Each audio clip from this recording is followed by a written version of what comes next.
Plus ou moins 8960 litres de boissons alcooliques indigènes communément appelées l'Otuku, 500 ou capitambélé, déversés sur le sol et de facto incinération d'une quantité importante de chanvre à fumer le samedi 16 juillet 2022 après leur saisie par le parquet que le tribunal de grande instance de Likasi.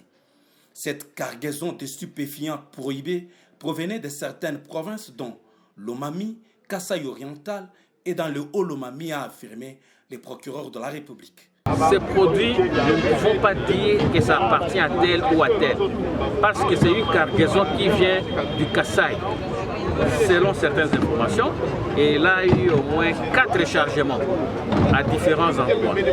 Ce qui fait que les propriétaires sont quelque part, ils attendaient seulement qu'ils puissent évacuer leurs produits, ou ils sont ici à Likasi, ils attendaient les récupérer sur place, mais comme l'État les a récupérés, nous sommes obligés de les détruire. C'est ça l'état de droit que prennent les chefs de l'État. Au cours de cette opération d'incinération dans l'enceinte du parquet de la ville de Likasi, les procureurs de la République, Kassonzou Damien, délouaient l'action de la population qui a joué un rôle dans les circonstances de l'arrestation de ce butin. Nous disons d'abord à la population de Likasi, nous la remercions pour la collaboration, parce que c'est la population qui est informée d'avance de certains faits. Il a eu à être informé de cette cargaison, il a informé les services de sécurité. Ces derniers se sont mis en mouvement et on a intercepté les camions avec les produits dedans. C'est ainsi que nous avons ouvert un dossier, nous avons fait les rapports à nos chefs hiérarchiques.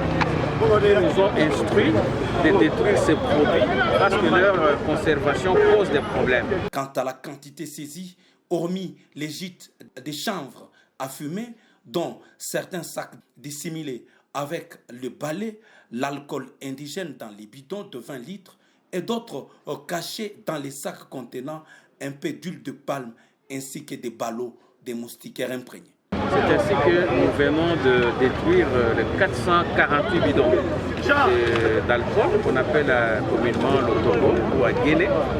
Et il y a environ 72 sacs de chanvre que nous devons aussi détruire tout de suite là, ainsi que les gîtes de moustiquaires qui en réalité ne sont pas vendables.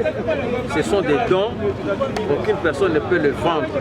Alors il y a certaines personnes qui se permettent de vendre les moustiquaires au lieu de les donner aux personnes qui doivent bénéficier de cela, alors que ce sont des dons du gouvernement. Pour l'instant, 2 personnes sont interpellées, notamment le magistrat qui, ce camion de marque OO, s'est retrouvé dans sa parcelle et le conducteur. Nous avons interpellé un magistrat parce que le camion s'est retrouvé dans sa résidence. Nous estimons que, comme c'était dans sa résidence, c'est lui que nous soupçonnons d'être le propriétaire. Mais il a fait ses déclarations sur le procès verbal. Je ne peux pas révéler les secrets de l'instruction. Mais comme le dossier, c'est le dossier de l'organe du maître de l'action publique, qui est le procureur général, nous avons transmis les dossiers avec le magistrat au parquet général à Lubumbashi. C'est là qu'il se trouve à ce moment. Les occupants, ils ont porté disparu, mais les chauffeurs, hier, il nous a faussé compagnie parce qu'il a disparu avec la clé de contact. Il a bloqué les volants. Nous avons eu des difficultés pour déplacer les véhicules jusqu'ici. Mais Dieu merci, aujourd'hui, il s'est présenté. Nous l'avons entendu sur procès verbal. Nous l'avons placé sous les liens du mandat d'arrêt provisoire et nous allons faire le rapport acquis des droits. Ces incinérations sont effectuées dans le cadre de la lutte contre le trafic de stupéfiants qui contribue à la dépravation de la jeunesse.